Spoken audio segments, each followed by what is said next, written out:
So it's not.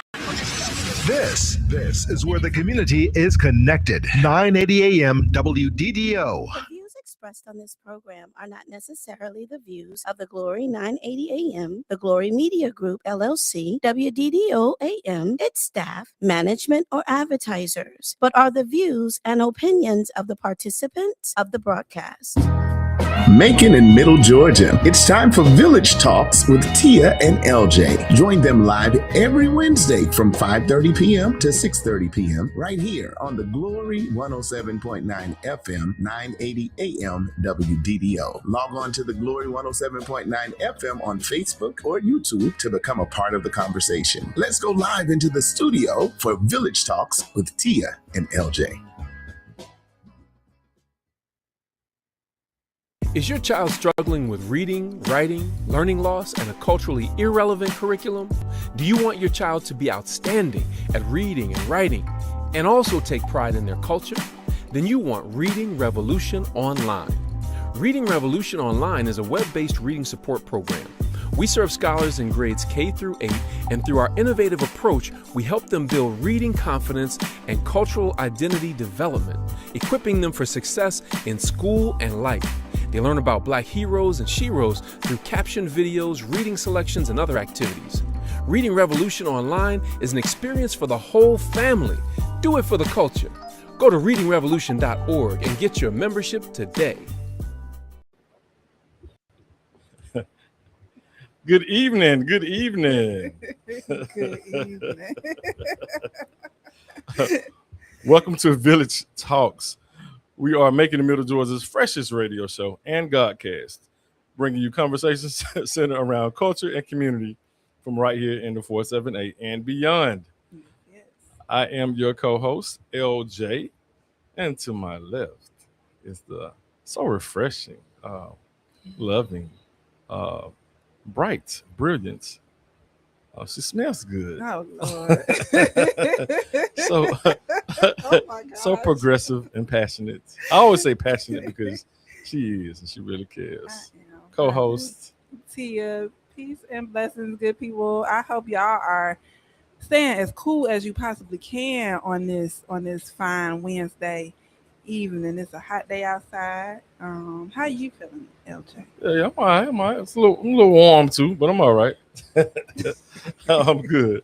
But yeah, I feel great. I think it's about time for kids to go back to school. Oh yeah, everybody getting prepared for the new school year on Monday. Yeah, so yeah, shout out to all the parents that's out there getting everything together for next week, and haircuts and clothes and hair dones and book bag drives and clothing. I mean, it's going down. They're all everywhere. So, shout out to everybody that's getting involved in that, helping these kids in our future get prepared for another school year. Absolutely. And shout out to Randy Crawford. He says, hello, all. Thank you so much for joining us in the chat. Hey, Mr. Crawford. Yes. I know he has a twin, and I think you were the twin who was the referee. He's the referee all our basketball games. Okay. And it's Ricky Crawford's, they call him Ric Flair's dad. That's my boy. Okay. Yeah, so shout out to Mr. Crawford. He's a legend, East Side legend. Okay. Shout out to East Side legend, Mr. Randy Crawford there. Thank you so much for joining us, and to everyone who is joining us, whether you are joining us online on Facebook Live, on YouTube Live at the Glory 107.9 FM or 980 AM. Thank you so much. You can also join us on the app at WDDO.live. And we want to give a big shout out to our sponsors. Habersham Records. Thank you so much for being a sponsor. That's Miss Pat Malone. We also have Assembly Brothers. That's our brother Sherman Kine. We also have I just lost it. Homeland Village Cultural Center. Shout out to Abijah and Tony. Thank you so much for being a sponsor of the show. And big shout out to Roscoe Tours. We appreciate Bishop Don Scott and Apostle Rosier. And if you would like to be a sponsor of the show, feel free to check us out on the Village Talks Facebook page. And then Mr. Randy Crawford says, I was a coach at Northeast. Okay, for sure. So yeah, his brother was a referee. Okay, there we go. We're going to get that correct, Mr. Crawford. All right. And then, Elder, was there anything else you wanted to add? We have a great show planned for today.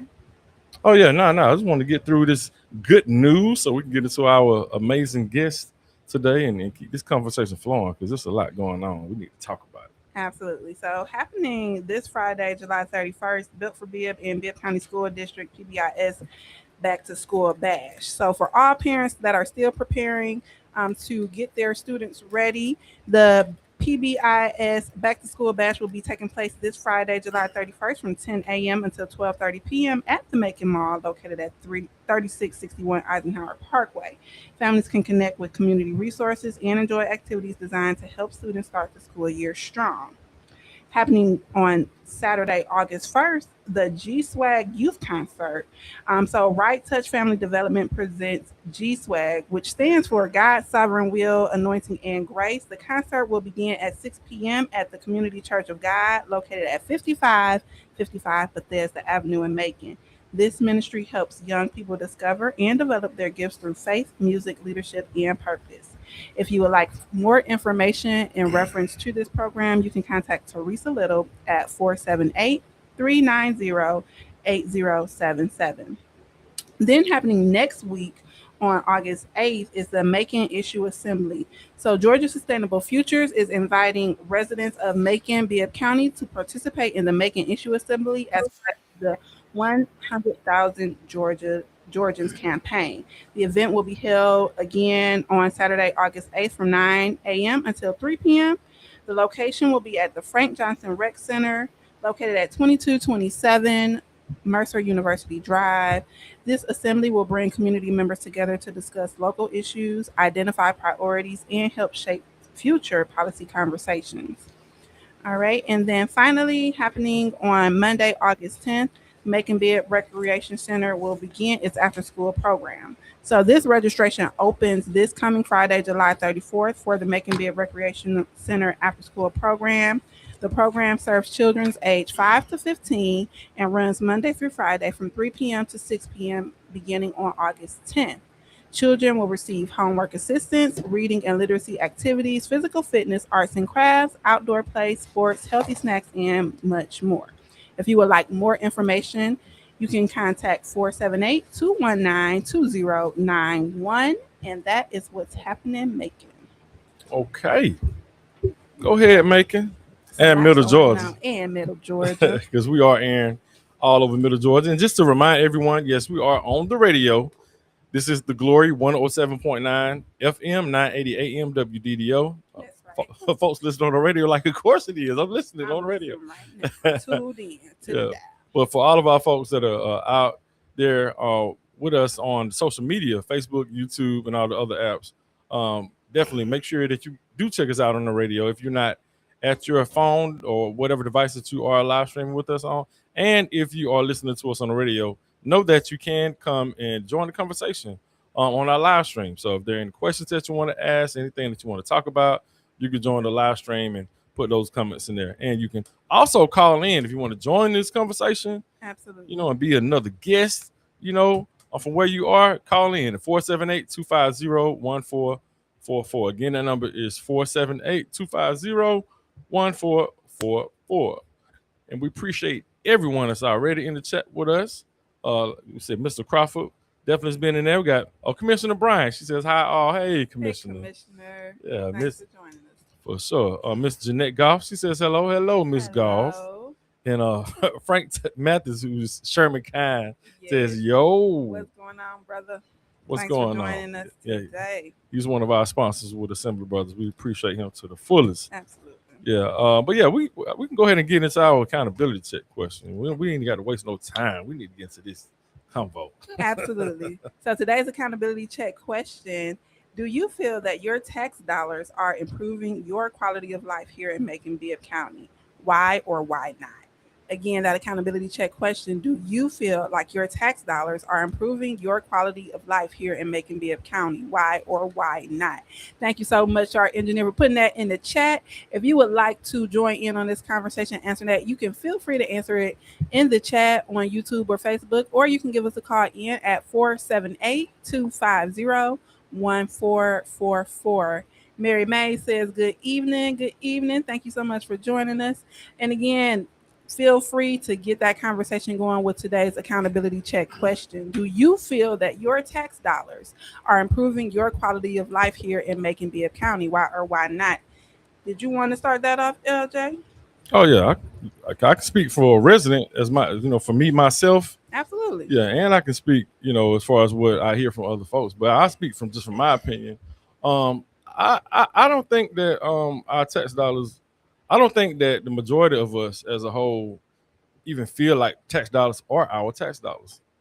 Because decisions get made a lot of times without talking to the community. A lot of times, and even when people do engage the community, I think that mine's already made up, or you have a lot of things that have already happened that it's like they've happened without the feedback or the input, I should say, from community. So I do think that there are situations where there is input that's able to be had on the front end, at times, but a lot of times I don't think that it's like that. And then also with the way that our when speaking from the local government, I feel that the way our commission is set up, we have 5 votes to 4, and a lot of times the 5 votes are already voting, or they already have plans on what they want to do a particular way, right? So, like for instance, we have this amphitheater, without me going too much into a tangent because we need to save some of this conversation, but we have stuff like the amphitheater, an arena, like we need a jail.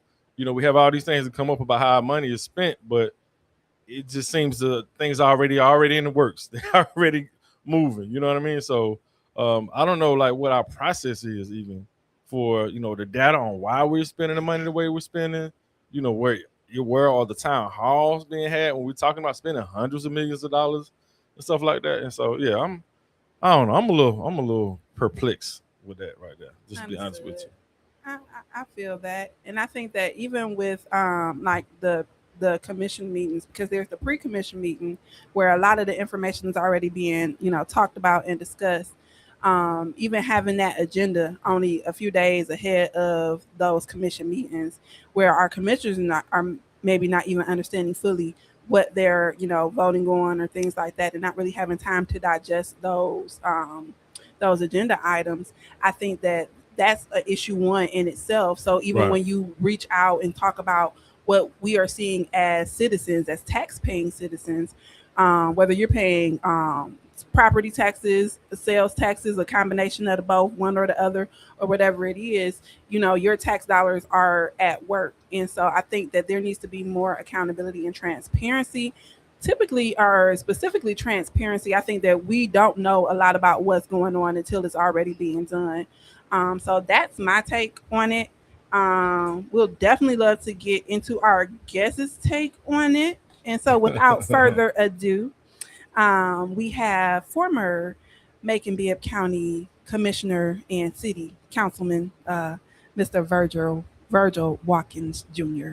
Thank you so much for joining us. Thank you for having me. Y'all had me sitting here chomping at the bit with that accountability question.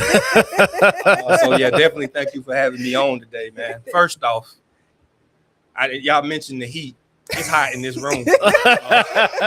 Don't tell everybody, man. Hey, folks, you know what I'm going through. They got 3 fans pointing to me and 5 lights, and the AC been out since I don't know when. It's at least 87 degrees in here.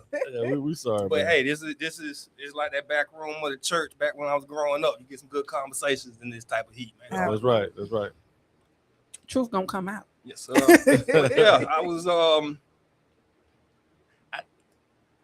when it comes to the tax dollars and that accountability, man, I'm always blown away by that disconnect when I talk to people about the government's money, what the government's gonna do, and the disconnect that, hey, everything that the government has in terms of money is generated by local taxpayers, right, local businesses, the fines and the fees that you pay. Right. So when the government has, or there's some type of surplus of $350 million, we're talking about your money. It's going to be your money that goes off to pay the debt service on it. Right. our money, excuse me, as a community. Absolutely. And I guess from my years of service, I go back as early as Mayor Ellis. I think one of my first months at the job, it was a Mayor's Night In event. Mhm. He was constantly working. He called it the People's House. He was constantly working out ways to inform the public, include the public in a greater degree. Right. And now, like, I call myself an informed citizen, but it's like I thought maybe a month ago I heard rumors of we're gonna build a new convention center, or there was a possibility. Right. And I think today there's a groundbreaking. There was a It's very rare that governments can move that fast. I remember sitting in when we was building the Marriott Hotel, conversations and details about what color the carpet's going to be, down to those minutia. Who is the board of directors? Who are the decision makers in this? What Right. contractors are we going to use? Before a dollar got spent, Right. the local boards and the local contractors want to know, where am I in this game? And I'm not saying that didn't happen, but it doesn't happen in a transparent, easy to see, easy to go pull the records and the transcript of the conversation way Right. that I think I became accustomed to in my first years of being an elected leader. Mm. And what do you attribute that to? Like, what do you do you think it was easier in a non-consolidated government as opposed to being consolidated, or just in general? Like, what do you think are the factors? I mean, be honest. What do you think are the factors? So I think Mayor Ellis rightly knew that scrutiny was going to be on him, and part of his policies during that time was clear transparency. I need folks to know what I'm doing. I need a buy-in from the Right. community that we're about to make these aggressive maneuvers. Right. And let's move forward. I think him being the first Black mayor created a bit more cautiousness in that space. And I think that cautiousness is what government is supposed to be. It's supposed to be inclusive. It's supposed to be at sometimes heated debate. Right. I think we as a public, when we saw our elected officials back in the 90s, late 90s and early 2000s, having heated debates and heated public argument, we took that wrong. To me, that's what I want. If somebody's going to sit in from 15 different walks of life and have a conversation about how to spend $300-something million, Right. I expect for my guy to be a little bit aggressive about it, unless he's already got everything he wanted and we need it and we living in a utopia. Somebody should be a little agitated in the meeting. Right. So it shouldn't be such a smooth, just, okay, we just yesing, everybody agreeing. There's no discord happening. And I don't want to say what should or shouldn't, but definitely in my opinion, I like to see strong public discourse. Right. It's just hard for me. I know sometimes when it's a group of car people and we try and decide where we gonna eat, It's gonna like be some that can discord. get complicated. Right. But a conversation about whether or not we're gonna spend millions of dollars on our children, whether or Right. not adult literacy, because I read several times that our adult literacy rate is in the trash can Yeah. when it comes to making Bibb County. Which What one we of us doing? is supposed to get upset about that and make sure that there's some accountability in that space? Right. Right. And I've always enjoyed watching the Justin Pearsons, and the elected officials who take that pressure role seriously. Absolutely. Lowers who talk about that good agitation. Absolutely. But yeah, That good trouble. Right. All right. And moving forward in the conversation, but it's still, I guess, based on this transparency idea about how things are happening, how decisions are made with consolidation. And this is the teacher moment for our folks that are out here that live and make in Bibb County. We have something called the Committee of the Whole, right? And I know you've been here before. You came here last year. You did explain this a little bit, but I think it needs a whole discourse. Like, it almost needs its own show, to talk about it. But can you explain what the Committee of the Whole is and how that's affected so how these decisions are made that we're talking about? So if you're a member of a church, a civic group, or AKA or a Q dog, right? Mm-hmm. There is a big chapter meeting that happens probably on a monthly or quarterly basis, right? Right. If that was the only meeting that happened, where all 100 of us are in the room and we're making the final decision, that would be wild, because most churches, they break down that we got the usher committee that needs to make a Right. report, the steward committee that needs to make a report, the choir needs to say something, the music ministry, I got the deacon board, the sisters board. Right. Everybody has a role. The folks who look after the kids got a small meeting that they're going to attend. Folks that are focused on the security of the church and the parking lot. Right. They all got a place that they need to be to talk about their thing specifically. And then that big meeting is usually a coming together of, hey, this is what we worked on this month. These are the big decisions. General membership, now is your time to give some input, but these detailed boards have done a lot, or committees or ad hocs, whatever you may call them. Right. So in our community, when it comes to our government, we just have that one big general meeting And that's on a bi-weekly basis, I believe now, to cover the business, And which again is just a bit awkward. Like, to me, again, I like the specialization of several committees. You know, at one point we were breaking stuff down into, we had the public safety committee, but then it had an ad hoc juvenile committee.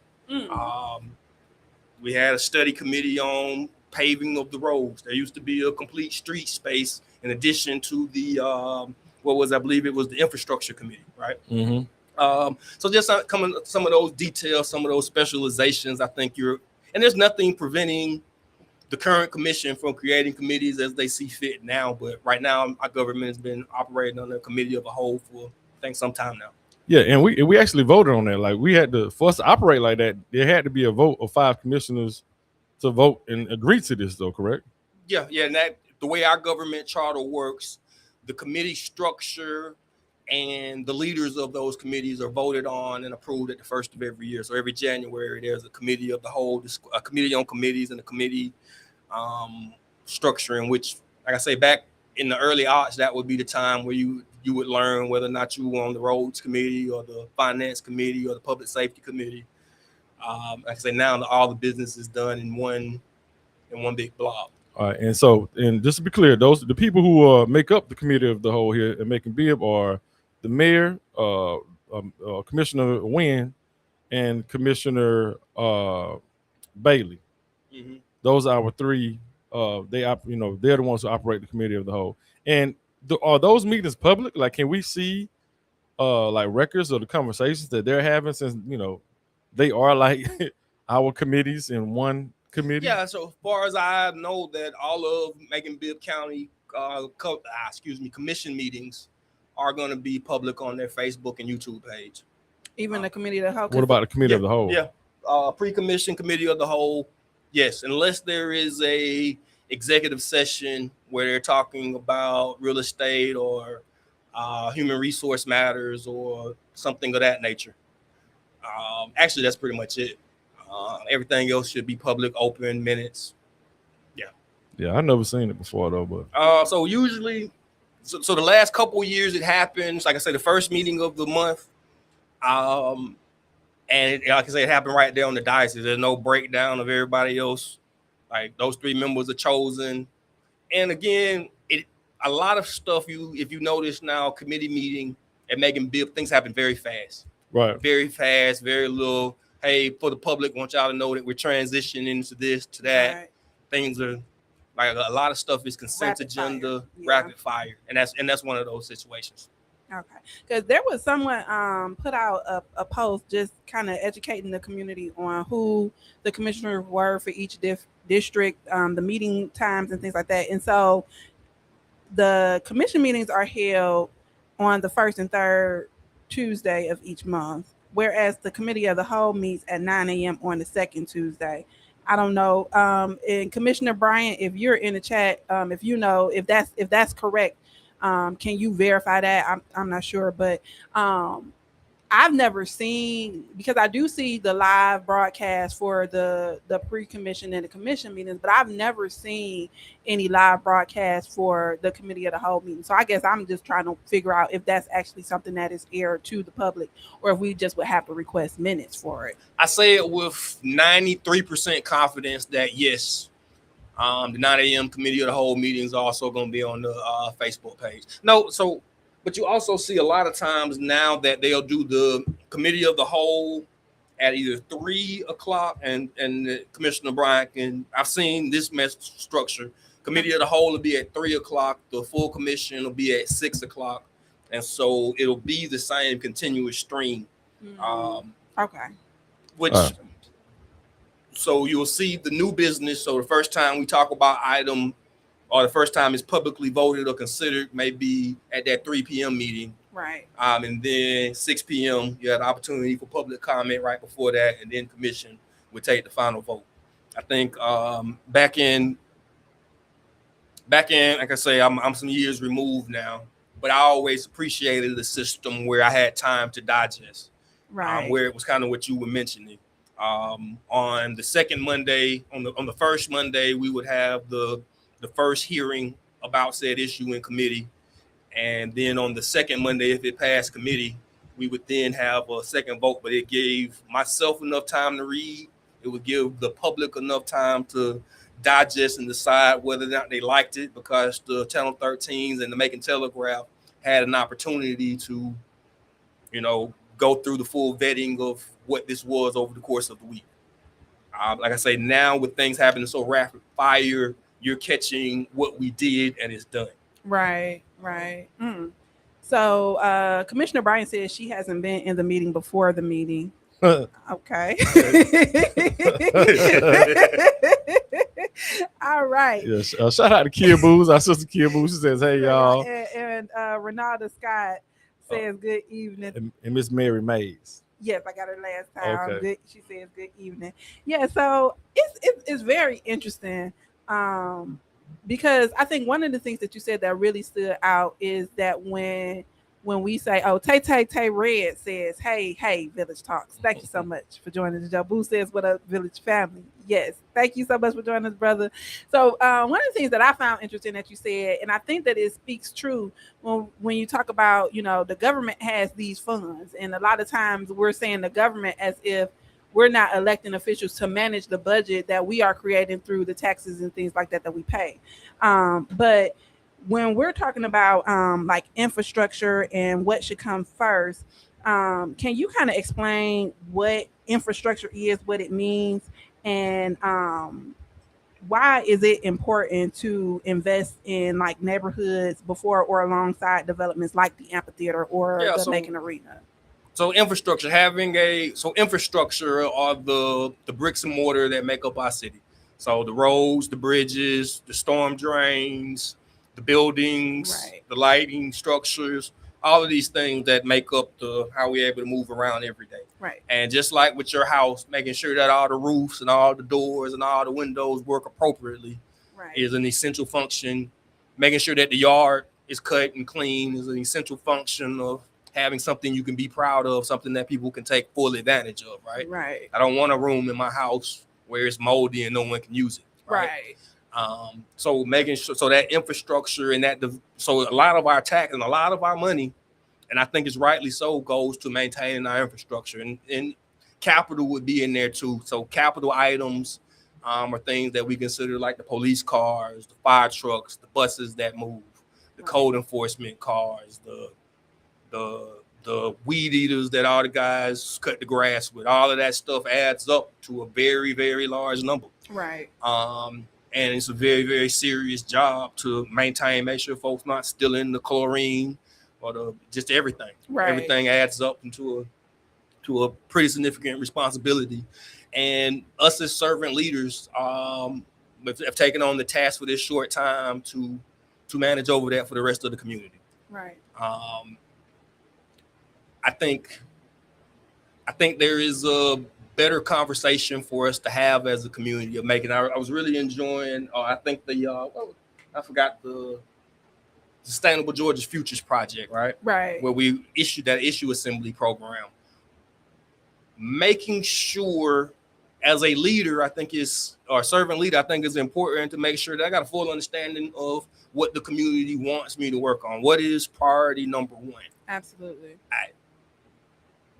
I don't attend myself personally. I don't attend a lot of concerts, and at this point, if there's too many people in the room, it's not something that I consider a lot of fun. I understand that a lot of people do enjoy concerts, events, basketball, and games. But for me personally, if you told me up front we have $350 million to spend in this community, way somewhere at the bottom would be maybe we can spend $20 to $50 million to put some more paint on the one that we have. Right. I have a concern. If you asked me, and I think if you asked a lot of people in Bill, man, what would it be like for us to talk about comprehensive housing reform package bill that our government was pushing that was worth $350 million? It was going to include new housing, restoration housing. Shoot, at 350, you could talk about probably doing rent to buy the right way through a credit union that the city, we already own the credit. We already maintain a credit union for our employees at the city. Enhancing that with where we're giving out loans, doing it the right way for folks to actually become homeowners, fixing credit scores, working with folks fully, and in terms of my personal opinion, and I think a lot of data supports it, that when it comes to a lot of problems in our community, which I think are rooted in poverty, home ownership is one of the best ways to build wealth, is what best practice from all over tell us to do. Absolutely. So being able to have that conversation, but we right now are not civically engaged as Black Macon, as the 31204, 31206, to feel comfortable to have those conversations so we end up in a space where 360 million can be approved there for, again, economic development, for hotels, development downtown, entertainment, things that have the economic development mantra on it. Right. But we run into issues, and we're not organized enough as a people. So the $1 million that they say, hey, we're going to do $1 million or $7 million housing fund, right? And we're not even fully invested in that to prevent gentrification from being in that space, right? So it's growth growth and learning that we have to do as a community, that we have to do as leaders, just to give us more bass in our voice when we talk about the money that we invest in this community every year. Absolutely. I think it stands out to me too that there is somewhat of a disconnect from the reality of who pays in taxes and what portion of your life goes to taxes versus your station, right? Because property owners, folks more affluent Macon, feels as though I pay a large share of those taxes. And collectively, you probably do. But for the individual who is in the lower income tier of our society, they're paying a higher portion of their life in taxes, in fees, in fines, dealing with the criminal justice system, which again generates your government a lot of money. The jail doesn't lose money. Right. And that's crazy because there's nothing in there but poor people. Right. Yeah. But yeah. Y'all done got me hot, sweaty. You're doing good. You look like a preacher right now. Have me another question. Reverend. Yeah. And speaking on that, right, you were talking about this property and these sales taxes, right? And this is something that I've been, I was confused. I've been confused about this for 5-6 years. I don't even like saying the mayor's name or talking about the mayor. Folks, let's talk about the mayor and all that, right? But this goes, we got to have real conversations. So we got to talk about this, right? So he's been stressing for like the last 5, almost 6 years that making that 70% of our sales taxes come from non-residents, right? And so that's been like the justification, I guess, of us passing these penny sales taxes when we talk about, having the E-Splouse or the Splouse, all these penny, right now we're talking about the most tax, trying to add that for the sewers and stuff like that, right? And so the justification has been, well, most of the money comes from outsiders anyway. So it's not really stuff that's spent, by residents. But the study that was been given was from a 2008 Georgia Tech study that was never shown. I tried to look at it, tried to find it. I couldn't find it. I think I even talked to you a while back, see if you could find it some kind of way. I asked everybody. But then I found it. It doesn't say what everyone has always said that study says. It just doesn't say that. And also, I've lived in Macon and hadn't left Macon too many times. Right. I've never, just from I eat downtown, eat out probably 3 to 4 times a week. Right. And 70% meant that if there were 10 people in that restaurant, it should only be 2 Maconites. Other than myself, it only should be 2 Maconites in there. Right. And a Barefoot Tavern, that's not the case. Right. Famous Mike's, that's not the case. Like Kudzu, that's not the case. We Yeah. don't. It's not tourists just moving around with cameras on taking pictures of the old architecture and asking us how to get to the Hay House. That's not the experience. But 70% is an overwhelming number of the people that should be at Brass Rack or Cashman's Pub or Caraba's eating and interacting. Right. There should be a lot of foreigners at the mall if that's the case. And I as a Maconite, I've never seen that. Well, no, well, there was not a meeting. Even doing Cherry Blossom. Am I like, ooh, this is overwhelmingly foreigners downtown right now? No, it's making people enjoying themselves, maybe from Jones County or a surrounding area. Yeah. But it's people that I've seen and grown up with all my life, moving every day. Like, so I don't know. But Macon Planning and Zoning, they had some meetings with about the comprehensive plan for Macon, right? And they talked about how there's 70 different categories that they had this outside consultant that came in and they did the study on Macon, how money is spent. And they said there was $4.9 billion spent in Macon last year. Spent retail sales, and only $1.4 million were spent by non-residents. So when you break that down, it's actually the opposite. It's more of a 70-30 the other way, where it's only 30% of our money is coming from quote unquote non-residents. But they said that even with that number, is not mostly like traditional tourism, like people that are coming from for stuff like the amphitheater or like the arena or the Hay House and these different tourist attractions. Although there's a significant amount of people coming, for like the Indian Mounds and some of the stuff that we do have. It's fair to say that there are people coming just to tour some of the stuff here in Macon. Absolutely. Yeah, you know what I mean. But that number is way not as high as we are being told that it is, basically. Right. It's not the 70%. Yeah, I've been surprised at the amphitheaters surrounding area. Based on the numbers that I hear every month of, hey, we had a show and there was a $20 million economic impact. Still kind of dissecting what exactly folks mean when they say that. What does that mean? But I don't see like the Olive Garden is the mall. Like I'm not seeing that. And again, I've always thought that trickle down economics was a joke that they just play in my face with. And these are the type of things that prove it. Because if I wanted to make the Unionville area better, again, let's comprehensively reform the housing, the infrastructure in that area.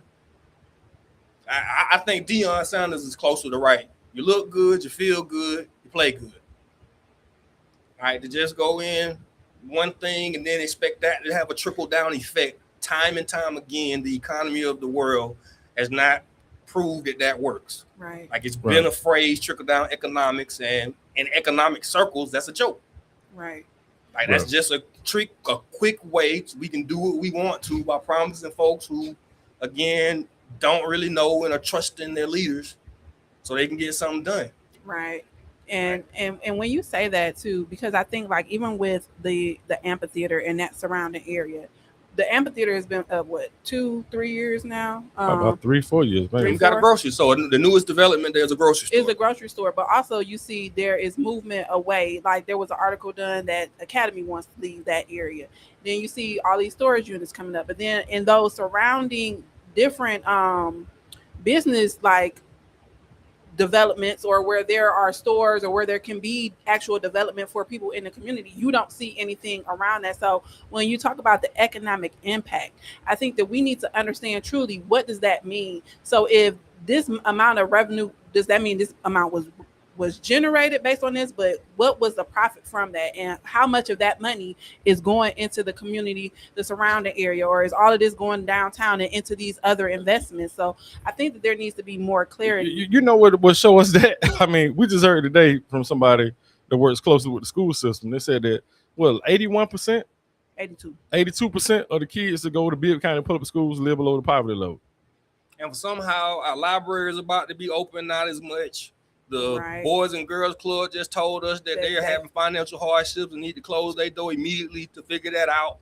Right. And I'm assuming there was an emergency meeting about both of those issues at City Hall that is going to be some remedy because, again, that's where my extra government money is kept. Right. And I feel like right there in that building that there's a solution that can make the Boys and Girls Club whole, that can make the new libraries whole. And again, so I was looking at some as I think about the libraries, I was looking at some comments going on Facebook. Yes, the overall library budget from year to year has improved. I think it's almost double. But also, there was a push. We opened up a new library at the Macon Mall. We've opened up a new library at Bloomfield. I believe there's also we've opened up new libraries around the community, But we've which also all closed. have new staffs now. And the second year of those libraries being open, it doesn't work like that. They weren't open for the full fiscal year last year. So they need more to be able to provide the same level of service at each library. And then you have to think about also all of the libraries that have closed. So like the one on Riverside Drive is closed. I think there was another one that has also closed on Forsyth, or that one isn't getting a lot of traffic. So I think, like, how are we, or what would you say needs to happen? And I think that this issue assembly that Sustainable Georgia Futures is doing with this leadership development team, I think that it's very impactful for people to understand and engage, so we can kind of get together to understand what are the issues that we see and how we can go about making an action plan to make a change. But what other ways do you feel like the community can engage, and so we can start getting some of these questions answered? Because I think a lot of times people who have questions regarding the things that are happening in the community are being looked at as divisive, or you just don't want to see us progress. But then when we look in our own actual communities and our own lived experience, we're seeing, okay, if there's progression, there isn't progression here where I lay my head at and where I'm waking up every day. So how do we balance that, and how do we move towards an actual real solution? So, a lot of times, like over the years, I don't know, maybe hundreds at this point of community meetings or neighborhood watch meetings, or just some type of meeting in the community, some at the back room of a church or the main room of a church. And when we'll be in that space, 8 times out of 10, somebody will stand up and say, "I'm tired of all these meetings. We got to go get something done. I don't like this." I just call. I totally 100% disagree with that person. The more I think about it, looking back retrospectively, no. We as a community need to get used to having meetings, being in meetings, sitting in meetings, participating in meetings, learning Robert Rules of Order, raising your hand with a point of clarification, a point. We should be, as downtrodden as we are, we should be used to having our meetings that run 2 hours, right? Because we trying to figure this out. Absolutely. Like again, any stat that I think of, Macon is on the floor. Yeah. And that's compared to the state per capita, locally, nationally, federally. I mean, and that's poverty, that's education, that's home ownership, that's happiness, that's health, maternal outcomes, that's everything. We on the floor. Absolutely. And you know what, too? I know it's always put out there, well, if you want change, we need to vote. Folks just don't want to vote. This and that or whatever, right? And, I hear this conversation all up and down why a lot of people don't vote, right? Like, if people understood or could just see how these tax dollars are really, like, when you talked about that program, about how the city could do something with this credit union and home loans and this and that or whatever, or certain improvements that could be had within communities, where just imagine $300 million being spent in Unionville and Bellevue and Fort Hill and South Macon, Bloomfield, like that money, and houses getting renovated. Now we ain't got to worry about these heirs properties getting taken away, and grandmama house. Now we can save grandmama house, and now we care more about our communities because now we're generating wealth through our family houses and stuff like that. Those people will vote. You know what I'm saying? Yep. So 2 things. I'm coming to learn. I think that voting is the byproduct of civic engagement. I think often we're asking folks to go vote, which is what you would naturally do if you're civically engaged. I know these people. I've been to the meetings. I've heard Commissioner Bryant talk. I like her. Let me go vote. Right. Let me go make sure she stays there. Right. To me, that's the natural byproduct of, all right, I've got you as a citizen now. I've got enough freedom in my life. Right. Because that's also part of being civically engaged. When you are, and a lot of Maconites are in just survival mode. Yes. I'm trying to get through this day to do this. I've been figuring stuff out, broke all day. Right. It makes it hard to really be fully invested in that community. Right. But if we can get that burden off of folks' back, right, And again, attending your child's PTA meeting, being active in one of the groups that your church work on, the neighborhood watch association, anything that you can do to start you down the path of I got a meeting to go to that's an hour, West Side neighbors, that. I want to participate. I heard they have a cleanup or a tabling event that I can work with, right? Right. Like any of those spaces, once I'm there, then continuing that to go vote, to not only go vote, but to advocate for a candidate or I have an issue that I care about. Right. Right. But the first step is I got to get someone to show up to something. Absolutely. Right. And before we close completely out in about the next 10, 15 minutes. All right. What Water ain't even cold no more. You still know, man. It's right there. Serve me lukewarm water. Don't be telling no stories. You're enjoying yourself up here. But nah, I heard it was a statement that was made, and shout out to my guy Joseph at the Tubman, right? And I think the question was asked on what does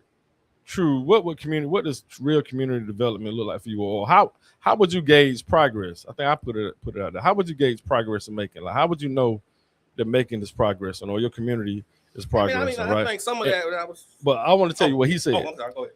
He said that the community will be progressing. We know that the community is progressing when young people graduate, go to college, and come back to Macon and continue their career in whatever it is that they came where they went and got their degree from. I like that. I like that a lot. Right now, I feel like there is data available even from that first year college students, where they attend, how they go. We don't look at enough of that data. Folks are really happy to tell us again what economic development did downtown, right? We're very happy to tell you about the millions of dollars that we spent, raised, or collected, or was invested. Right. But the data around what actual people are doing. Right. Like, I would like to know as a citizen, and I think it should be publicly available. Hey man, are we reading better? Right. Mm-hmm. Is the credit score, like there was a Operation Hope program that we had a few years back here. It got defunded many years ago. But its goal with John Hope Bryant was to make us a 700 credit score community. I think the data there at that point, 301, 204's average credit score was like 480. Right. You can't do much if you can't get to that 650 in terms of credit and access. Right. So I mean, having a space where that type of information is frontly shared is a universal goal of our community to make sure that our kids are literate.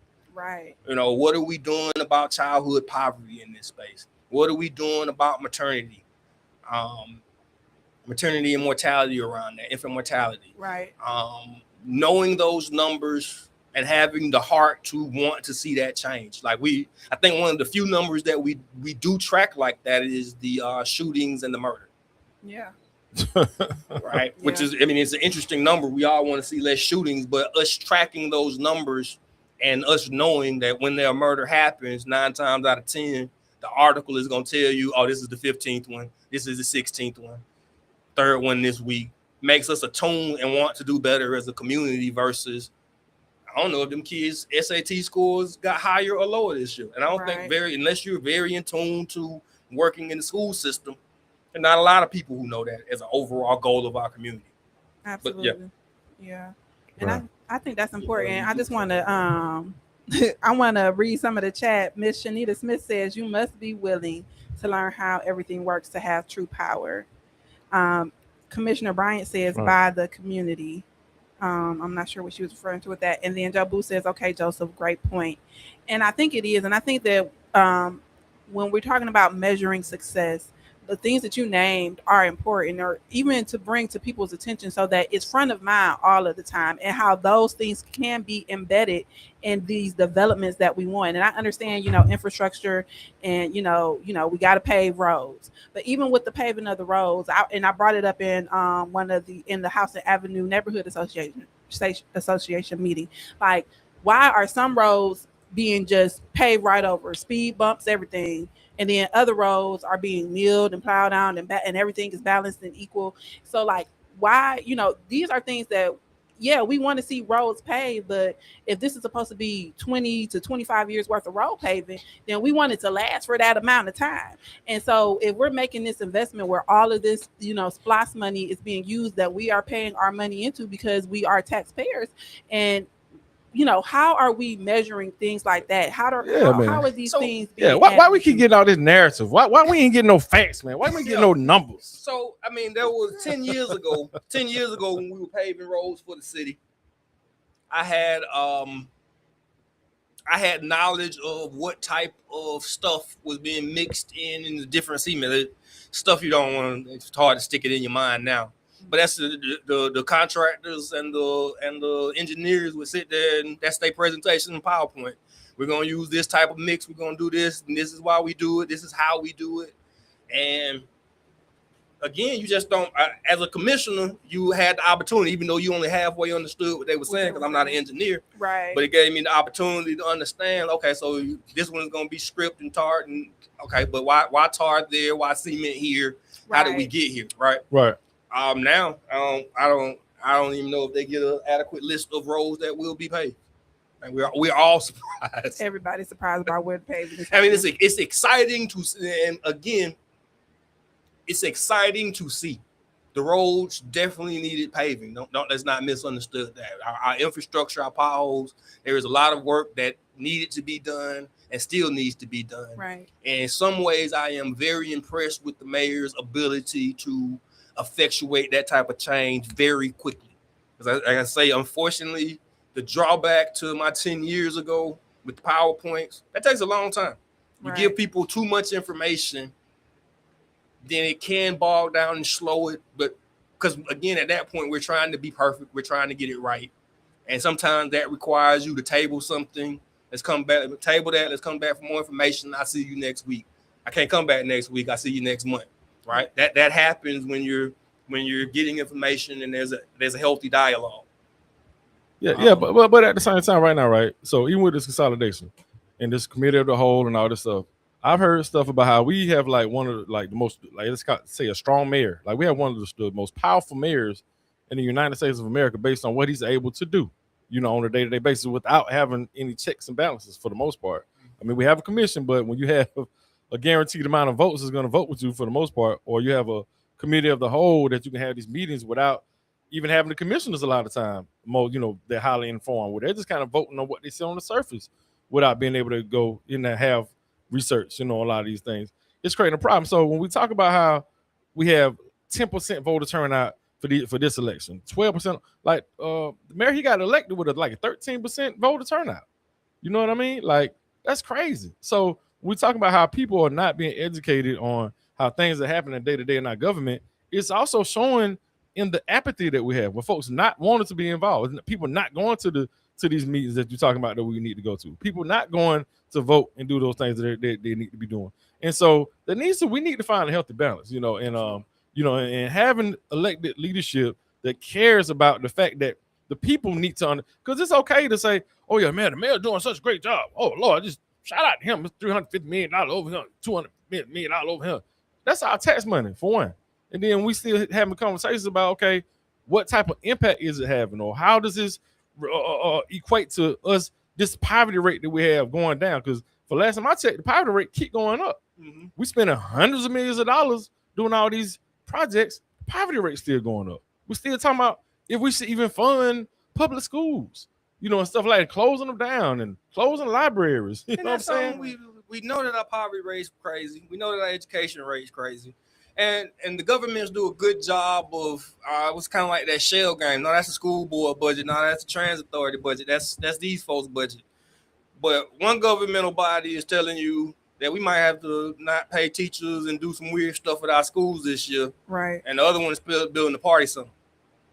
Like that's wild, because our kids ain't that smart. Well, we got all this time to party and entertain ourselves. It should be a working community. But and things need to happen holistically. And I think that's the disconnect too with all of these different authorities and quasi-governmental, organizations and things. How are they working together? Like, how are we as a community to understand? Because people say, okay, well, your property tax doesn't have anything to do with your home assessment, or the value of your home, and all of these different things, and what's going on with the budget doesn't have anything to do, like you said, with the school board or what we need for public education.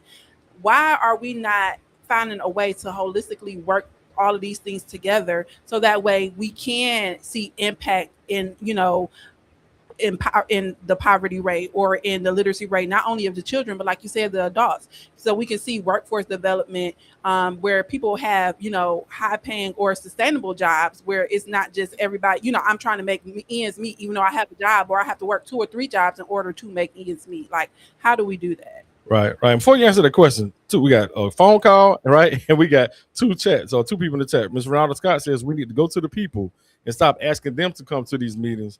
You first have to meet them where they are, right? And Joe Blue says, Virgil, I remember you fighting about the roads, the numbers, the classification of how bad they were in multiple meetings. Yeah, for sure. All right. We have a phone caller. We got 2 minutes. Phone caller. Hey, how are you all? Wonderful. How you doing? All right, this is Commissioner Bryant. Commissioner Bryant, how you doing? We got 2 minutes, Commissioner. Hi. I'm glad y'all have Commissioner Virgil, because I'm here. He is doing good in the role that he's in. I'm glad he came on the show so he can enlighten people about some of the stuff that he saw. A lot of people, I have to take up for him now, because I used to be one of them people with Virgil that say, our commissioner ain't doing. But now that I see how it works, hey, my hat's off to you. I heard you speak a lot about some of the stuff that was going on, and I find myself speaking about some of the same stuff. But what I want to say that I start telling young people when they talk about they vote don't count or whatever, I told them, I said, you got to pick your team. I said, just like you play baseball, basketball, whatever, and you pick your team because you want to win.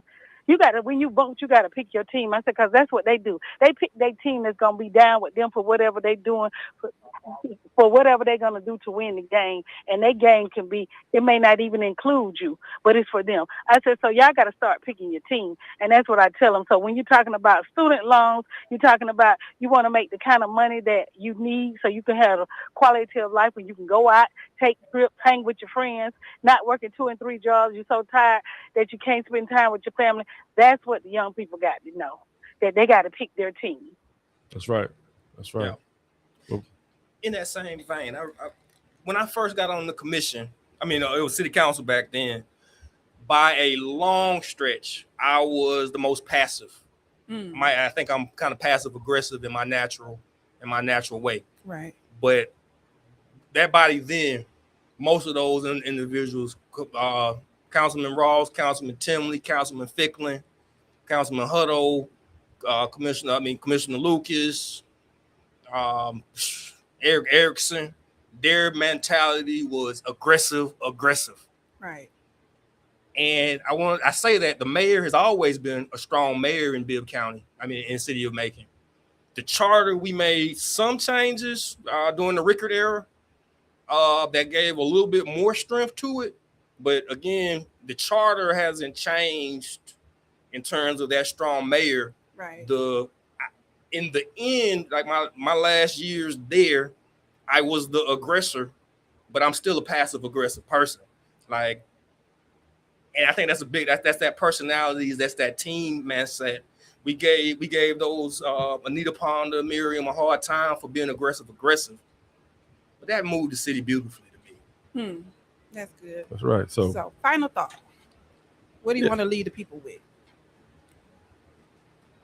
Oh, me? Yeah. Oh, okay. I've been talking so much, but yeah. So I just want to thank y'all for this time. As a citizen, as a person, if you have the time to get involved in your community, please do it. The way I've seen this thing work for years, there are not a lot of folks that speak up about issues. There are not a lot of folks who really, I'm not going to say not harass, but lobby their commissioners. So the power of one phone call, a couple of emails can have over the course of your community can be very powerful.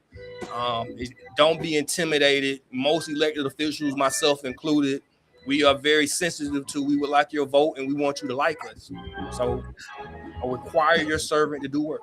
That's right. Well, thank y'all so much for joining us on this episode of Village Talks. Share it. Tell your people to come back, watch the replay, and catch us next Wednesday right here with Tia and LJ. Join them live every Wednesday from 5:30 p.m. to 6:30 p.m. right here on the Glory 107.9 FM, 980 AM, WDDO. The views expressed on this program are not necessarily the views of the Glory 980 AM, the Glory Media Group, LLC, WDDO AM, its staff, management, or advertisers, but are the views and opinions